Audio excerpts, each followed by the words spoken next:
Okay, here is a quick instructional video on how to install your tail wagging mechanism onto the Home Depot skeleton dog here.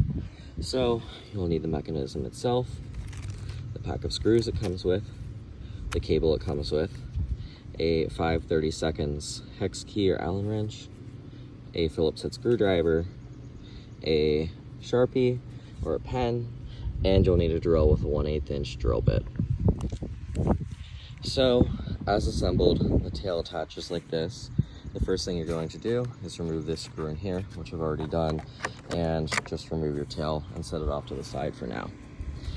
Then, we're going to get our mechanism here and some type of drawing utensil.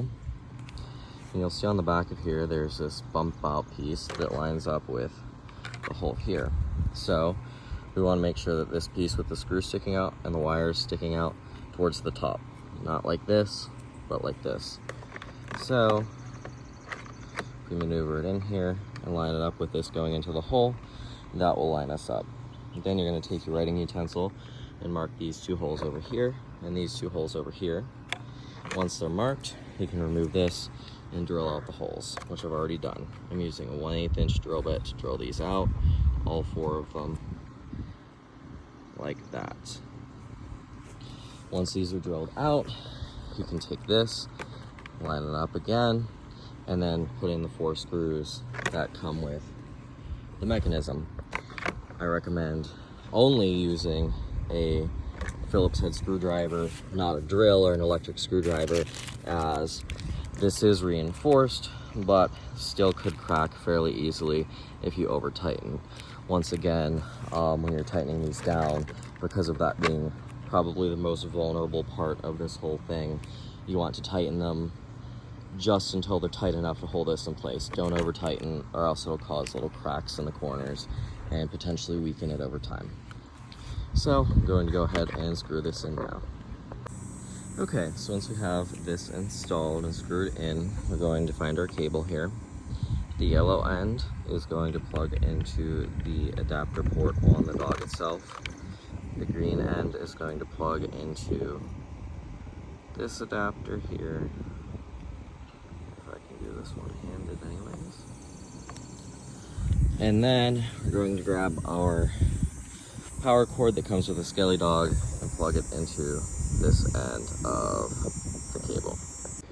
Okay, so now that this is done, you can go ahead and route this however you'd like and tuck the excess. Personally, I just like to tuck it up under here so that it's all kind of out of the way and out of sight, out of mind, all of that. Once that is done,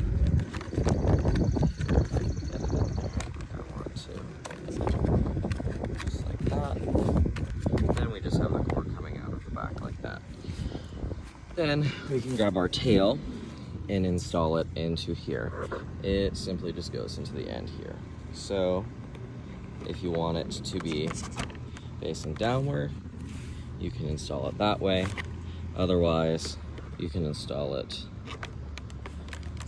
the way that it typically installs. And obviously you want this screw facing straight up. And if you install the tail downward like this hole will be facing straight up. And if you install the tail upward like this hole will be facing straight up. So it's just a matter of sliding it in and then tightening this down. It should tighten down almost flush to the edge of the PVC pipe here. And I will do that now. Okay, so this is tightened down and you're all set. You can go ahead and plug this in. The tail will immediately start to wag back and forth constantly. You will have to turn the eyes on manually or set the timer for them. This will not operate with the timer since it's powered independently from the timer built into the dog itself. I don't recommend leaving this run all day, all night. I would recommend putting this whole thing on an external timer so that this thing doesn't overheat and wear out prematurely. But otherwise, you should be good to go. So if you have any questions or any issues, feel free to reach out to me. But otherwise, I hope you enjoy.